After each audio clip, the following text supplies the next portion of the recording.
Let me extend a very warm welcome to each of you right here at BFSI Connect Summit 2023, brought to you by Sapphire Connect, as we look forward to a lot of engagement, to many takeaways, to a lot that is happening, transforming in the financial sector. But to really welcome all of you and to set the tone for today, to share with all of you what is it that we can look forward to, may I present to you Mr. Rishi Kapoor, Partner and Business Head, Sapphire Connect. I'm delighted to extend a warm greeting to all of you at the inaugural edition of BFSI Connect Summit 2023.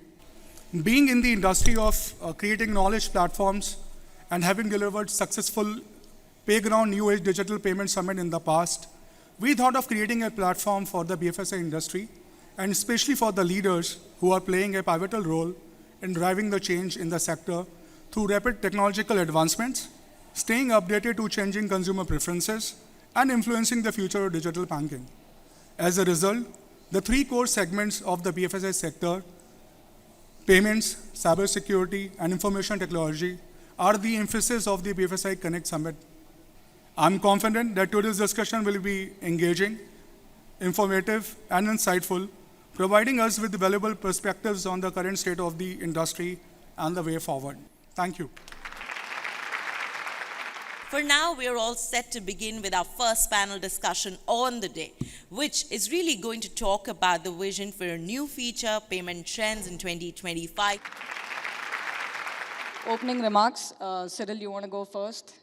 Initial thoughts on the payment space and how it's panning out. I think, I will look at the entire evolution of payments, pre-2016 and post-2016, right? One fine evening and, a decision was taken and we saw a complete, shift the way we were transacting, right? And I remember, and Vishy is here, we all come from, the typical ATM background and ATM industry, and we were talking about why the transaction pricing, prices are not going up. We were setting up ATMs where, to generate more footfalls, to more cash, and suddenly, this industry came down in the last 6-7 years, and the kind of, things that has happened in the payment industries, in fact, not only in India, but the entire world is actually observing India, from an evolution perspective. Vishy, initial thoughts? So, in fact, there is no better time than now to be in the Indian fintech space, fintech or banking space. The last few years has been, the changes are too fast and too tremendous. And with that kind of pace of change, not happening not only at a banking level or a technology level, but we see the changes happening at a society level itself, right? COVID never slowed down India. I mean, we were able to quickly adapt to the digital forms of payments. And today, we are able to take a lesson from India and take it to the whole world. Sriram, you've seen a lot of the global landscape, right? How do you see this panning out and where is India on that map right now? I think the way in which India is developed over especially the last 3-4 years and the way I see this going in the future in terms of the stack that is already in place and the ambitious plans on top of that and the combination of governmental support, the regulatory framework, the banking industry coming together, and most importantly, the hundreds of young entrepreneurs that I see everywhere starting up in the fintech space and building innovative products is making this even more and more exciting. Tejas, you've seen multiple sides of the spectrum. How do you see this evolving? It's very exciting to speak about how payments have evolved. 803 crore transactions of UPI. We can't even fathom, right, the ferocity of it. But from the time when checks were there, next evolution came was something called as NEFT. Everyone was so excited. Then came RTGS, then came IMPS, and so on and so forth. It's just that the pace of development in India, and thanks to our population, and because of the proliferation of mobile and the infrastructure, we are basically catching our own tail. There is no parallel right now. If people are even thinking about it, there is no parallel in the world right now as to where payments are, India is far, far, far ahead. So I think many more things to come, Geetika, as we go along. Thanks, Tejas. Vishy, moving to you in terms of CBDC and the latest innovation, right?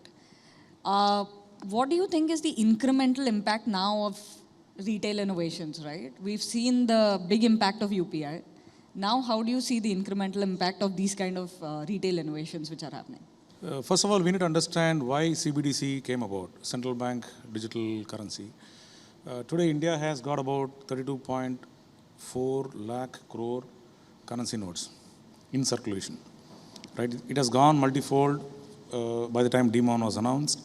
Right? Today, the cost of managing the life cycle of a currency, say roughly a 100 rupee note, has a life cycle of life stage of about 4 years. The cost of managing it is somewhere around 15 to 17%. This data is there in the press, so I'm not creating anything new. Right? So per annum cost at 4% or 4.2%, right? Multiplied by 32.4 lakh crore. That's a very, very sizable sum, about 1.2 lakh crore. Right? That's a huge sum of money. That is much higher than the cost of the union budget allocation for healthcare, which is somewhere around 90,000 crore rupees. So cash, as we see around, it is actually creating a huge amount of cost for the whole ecosystem. We are now all set to bring to you a very special address touching upon what is more for India's digital payment space. May I request all of you to please put your hands together for our guest of honor, Mr. Prakash Khanpal, Deputy Managing Director, Retail Banking, State Bank of India. While some of the developed countries are facing problems due to inadequate digital infrastructure, India has emerged as a leader in creation of digital assets, which can serve as an example for many countries.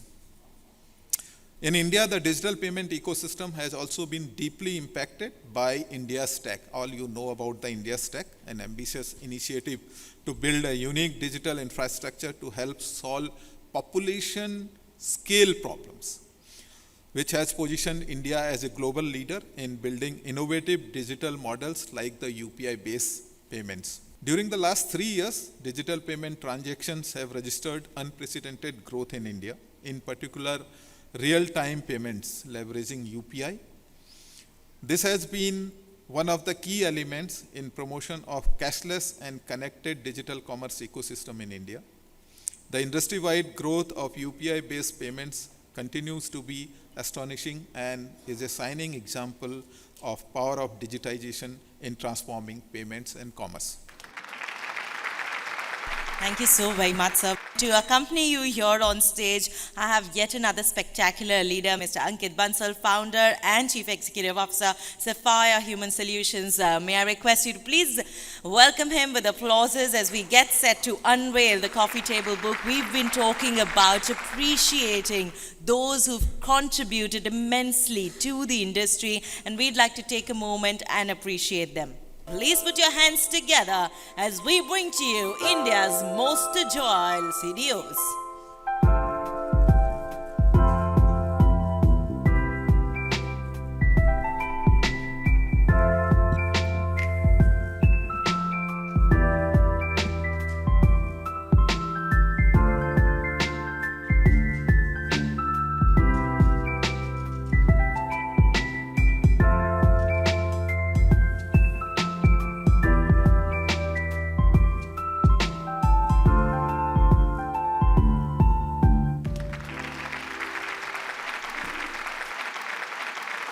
May I request all of you to please put your hands together as we take this moment to congratulate our leaders for the fantastic work they've done and also wish them the very best. Please put your hands together and welcome Mr. Amit Jhaukar, CDO, NKGSB.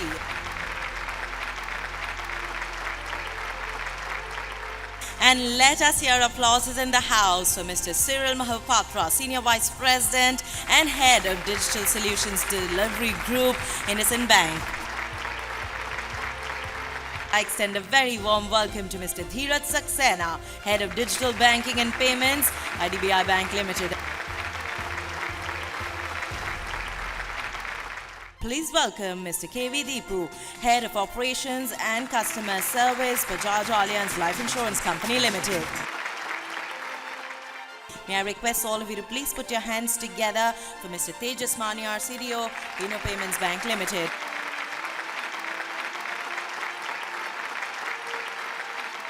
Let's welcome Mr. Visweshwaran Ramakrishnan, CDO, Tamil Nadu Mercantile Bank Limited.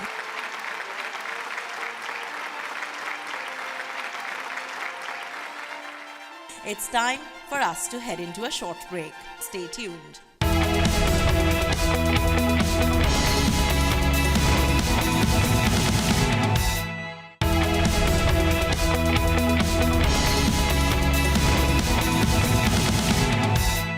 Welcome back. Thank you for joining us for our next track right here on BFSI Connect Summit 2023. As we all very well know that in the financial services business, the Chief Information Security Officers have one of the most difficult tasks, which is to protect their organization and their team from attack surface as they are truly expanding, endpoints multiplying, which is getting more and more harder to face. We're about to present to you is a coffee table book that really does talk about success stories, about the way these leaders have created a change and led their fantastic teams ahead. To do the honors to unveil this, I'd like to extend all of you to please extend a very warm welcome to Mr. Rishi Kapoor. May I also request the kind presence of Mr. Siddharth Vishwanath, Leader Cybersecurity PwC India. I'd also like to extend a very warm welcome to Mr. Ankit Bansal to be a part of this very special unveiling. So may I request all of you to please be all set as we present to you India's most agile Chief Information Security Officer. Right here. Here we go.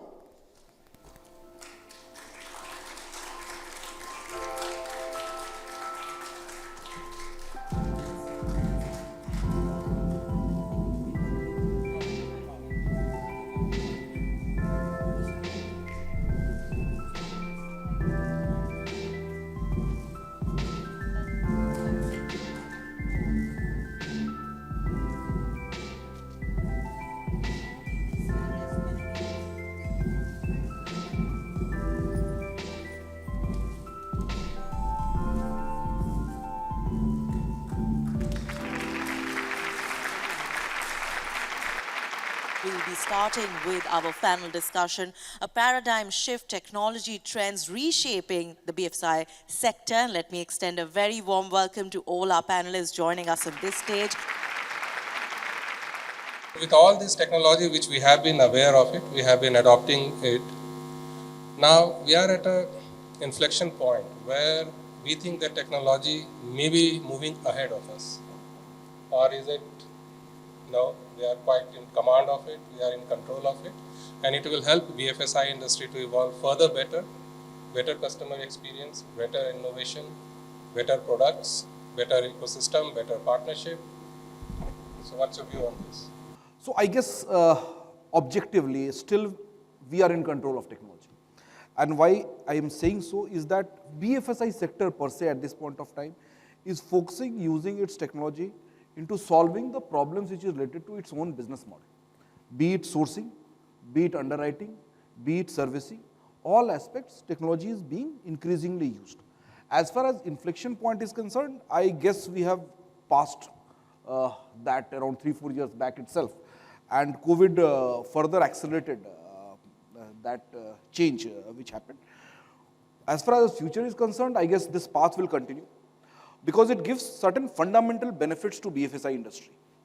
Ability to identify the customer through the Aadhaar stack has become far more profound and is actually helping the BFSI players in establishing that. Regulators are becoming more conscious, paranoid.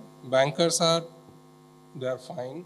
They believe they are in command. So what's your view, Rajesh, on this part of it? Because you are driving the transformation in your bank. Right. And that's a very old bank, very traditional bank, and now they are trying to transform themselves. Yeah. So how you are seeing this change? Now, speaking about artificial intelligence, I think it's pretty new from the technology perspective. From the banking industry perspective, I feel that we are just trying to understand that what can I do with it? There is quite a lot of information available that this industry is doing that, that bank is doing that, or another industries are using it for some other thing. ChatGPT is one example. You can see the power it can demonstrate.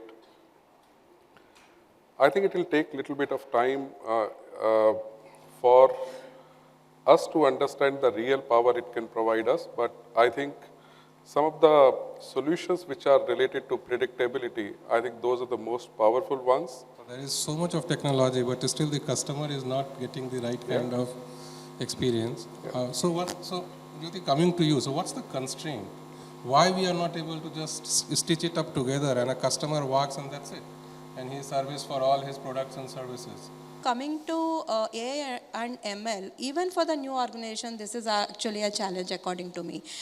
Because all the AI algorithms and all are based on some kind of data that you have generated or some market related data.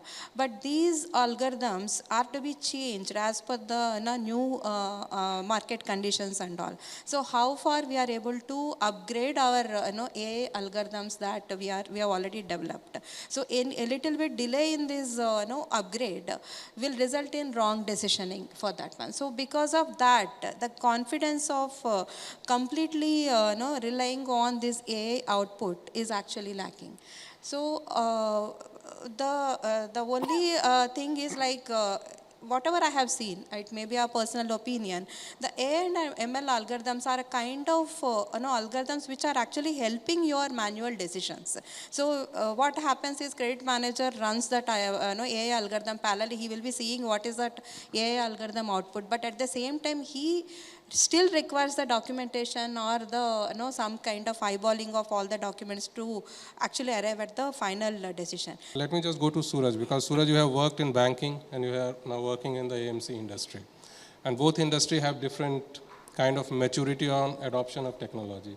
So how do you see that, based on your experience across the two sectors in the financial services, how is the adoption going to be? How difficult or easy the transformation can be, leveraging technology part of it? So we heard about legacy system, we heard about data issues, we heard about algorithm part of it.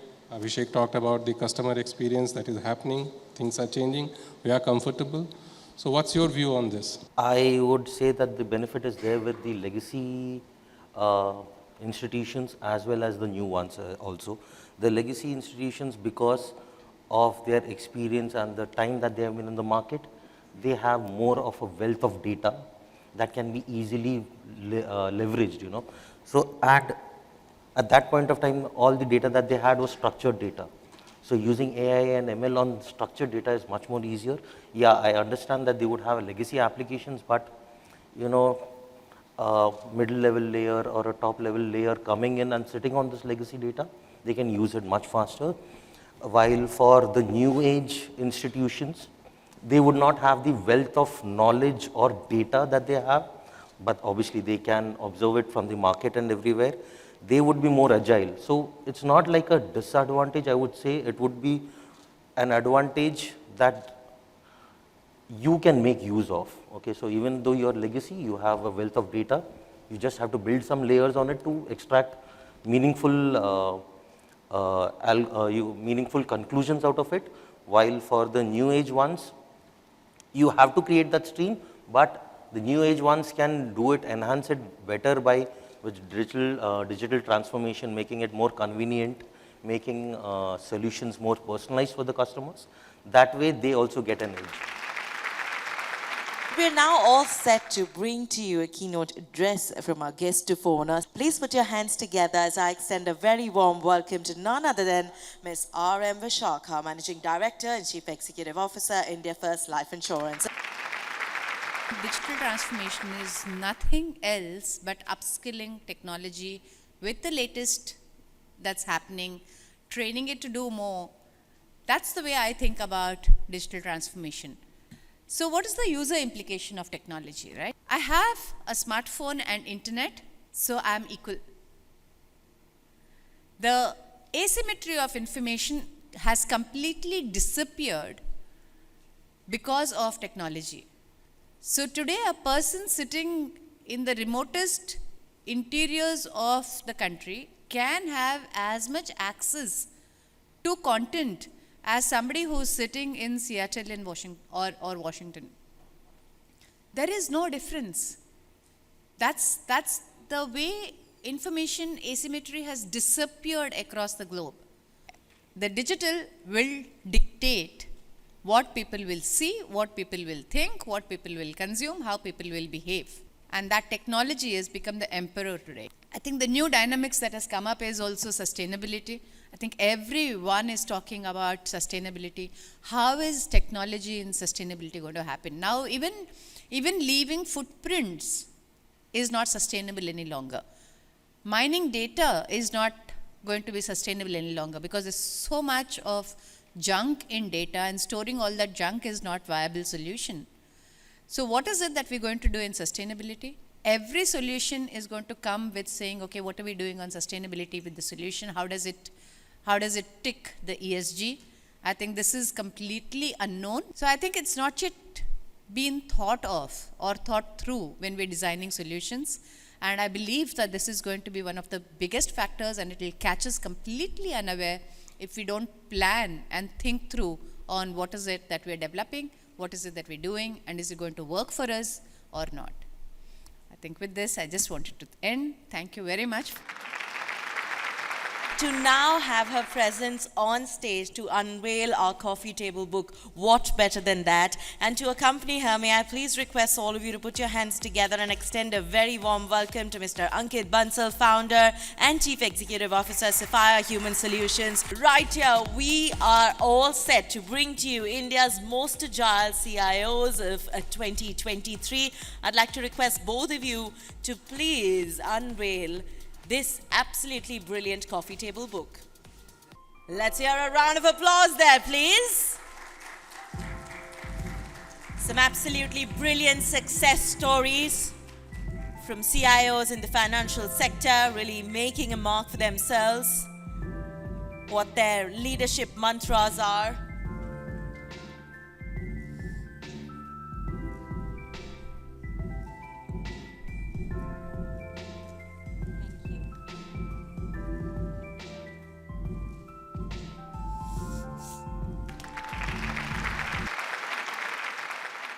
We'd also like to take this opportunity by appreciating leaders who are present amongst us and by felicitating them. May I please request all of you to put your hands together and extend a very warm welcome to Ms. Jyotirlatha B, Chief Technology Officer, Godrej Capital.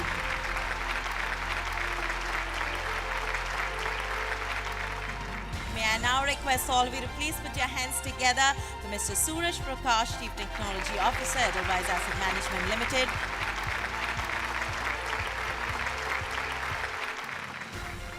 Thank you so very much for being such a spectacular part of BFSI Connect Summit 2023. I'm sure that each of our leaders who spoke today, each of our industry experts who you had an interaction with, had something to share from their experiences. Thank you for joining us. COVID actually had a lot of changes when it came to cybersecurity. The biggest one being that people started working from home. So while you were working in the office, there were certain security policies which were there in place. But the minute you started working from home, all of the policies actually went for a toss. So the company first wanted to make sure that the business doesn't stop running. So they started letting people, access their systems, access websites, and over there a lot of security compromises happen. So I believe that the biggest challenge that happened during COVID is people working from home and getting a lot of leeway when it comes through a cybersecurity perspective. This is the first time we are actually participating in the event which is hosted by Sapphire Connect.